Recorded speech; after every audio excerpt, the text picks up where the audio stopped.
49 fertility centre మీకు అందిస్తుంది కేవలం 899 రూపాయలకి ఫర్టిలిటీ అసెస్మెంట్ ప్యాకేజ్. తెలంగాణలో మున్సిపల్ ఎన్నికల ఓట్ల ఉత్కంఠ రేపుతోంది. ఫలితాలు ఆసక్తిగా ఉన్నాయి.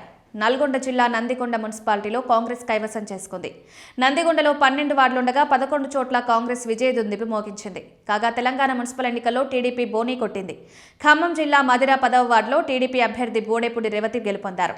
బీఆర్ఎస్ అభ్యర్థి పెదపూడి సుధాకర్ పై ఆమె విజయం సాధించారు. మధిర, అశ్వారావుపేట మున్సిపాలిటీలను కాంగ్రెస్ కైవసం చేసుకుంది. మహబూబ్ నగర్ జిల్లా దేవగద్ర మున్సిపాలిటీ అధికార పార్టీ వశమైంది. మొత్తం 12 వార్డుల్లో Congress 7, BRS 4, BJP ఒక్కచోట గెలుపొందాయి.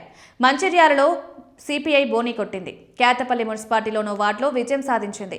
19వ ward CPI అభ్యర్థి మిట్టపల్లి సరిత శ్రీనివాస్ గెలుపొందారు. 456 ఓట్లతో సిపిఐ అభ్యర్థి విజయం సాధించారు. కౌంటింగ్ సందర్భంగా డీజీపీ శివధర్ రెడ్డి హెచ్చరికలు జారీ చేశారు. ఓట్ల లెక్కింపులో నేతలు నిబంధనలు పాటించాలన్నారు. ఎన్నికల విధుల్లో ఉన్న పోలీసులు ప్రభుత్వ అధికారులపై దాడులు చేస్తే సహించేది లేదన్నారు. ఎన్నికల సిబ్బందిపై దౌర్జన్యాలకు పాల్పడితే కఠిన చర్యలు ఉంటాయన్నారు.